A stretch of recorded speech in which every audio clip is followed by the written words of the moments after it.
Yes, it's just Monday. Been a busy week in D.C. already. Senate passing Democrats' sweeping climate, tax, and health care package, known now as the Inflation Reduction Act. The bill now set for a vote in the House this week. Texas Congressman Colin Allred says that, quote, Congress, led by POTUS, is on the verge of making history.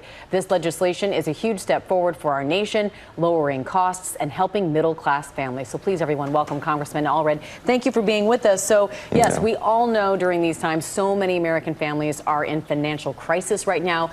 Tell us what makes this bill historic and what it's actually going to do for those families who need some relief. Well, it's going to help you lower the cost of your health care. For the first time in so long that we've been pushing for this, Medicare is going to have the ability to negotiate to lower the cost of prescription drugs. And it will be the drugs that we don't have the kind of market mechanisms to hold down the cost for those. And so those are the ones that are really hitting families the hardest. It's also going to make sure that if you're using the individual market, that your rates stay low. That's something we started in the American Rescue Plan. It's extended those benefits. But also for your homes, it's going to encourage you to give you tax credits towards getting a more efficient energy use in your home, but also more efficient energy grids. So it should lower your costs overall in terms of what you're going to be paying to keep the lights on and the AC on, which we're needing a lot of here in Texas right now. Congressman, you just listed a lot of things this thing is going to do. It is called the Inflation Reduction Act. You didn't mention the inflation in that answer. Now, Democrats have argued, yes, and it is in the title, but the Congressional Budget Office, as you know, has come out with an estimate saying it is going to do little, pretty much nothing for inflation, certainly this year and next year, and some Democrats are admitting that as well. So are you comfortable selling this to your constituents as something that's going to bring down inflation? Well, it lowers costs, and that's also a way of combating inflation, because when you have to spend more in some areas, if you can lower costs in other areas, that's basically the same thing in terms of balancing out your budget and trying to help working families get by. I was raised by a single mother who was a public school teacher here in Dallas. I know what it's like to go to the store and wonder, are you going to be able to get all the things you need for the week?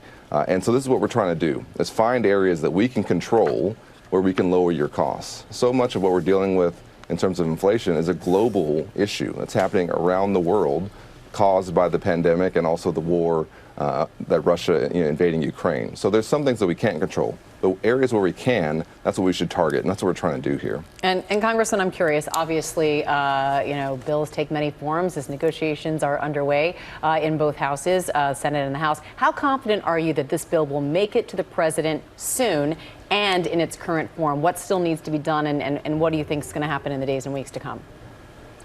Well, now that it's gotten through the Senate, we have to get it through the House, and there's always going to be some back and forth with my colleagues. That's just the way the House works. But I do think that we'll pass it this week and send it to the president's desk. This is a huge win for President Biden, but more importantly for the American people. This is the biggest investment that we've ever made in combating climate change. And it's going to allow us to do so many things that we need to do to try and really head off what we know is a coming climate disaster for us down the road. Congressman, while we have you here, I want to hit on something that, a lot of us have been talking about, but you have as well. Brittney Griner, who's still being held in prison in Russia, now convicted on those charges, wrongfully detained, as the U.S. has said, now 9-year prison sentence.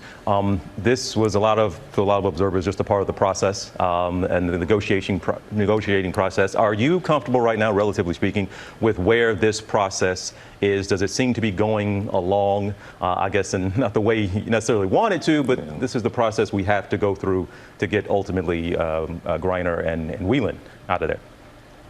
Yeah. Well, listen, I've known of Brittney since she was in high school.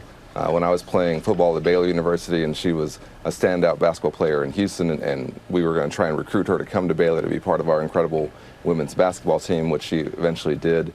And she's one of the best basketball players in the world. She's a Texan, and she's somebody who we're working extremely hard to get home.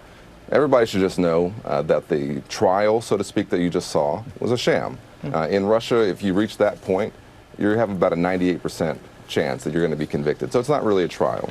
And also that she was held and is still being held basically to exert pressure on the United States. And so we are doing everything we can to get her and Paul Whelan home, who you mentioned. But I actually do think that it's a positive that we're through the trial and sentencing phase, because we've known from the beginning that the Russians weren't going to seriously discuss a swap with us until that happened. So as sad as it's been to see her receive a 9-year sentence and all of those things, and to see the distress that she's been under, it also means that we're closer to getting her home. I know that's exactly what so many people are hoping for. Texas Congressman Colin Allred, thank you so much for your time today. We appreciate it. Well, hey there, GMA fans. Robin Roberts here. Thanks for checking out our YouTube channel. Lots of great stuff here. So go on, click the subscribe button right over here to get more of awesome videos and content from GMA every day, anytime. We thank you for watching, and we'll see you in the morning on GMA.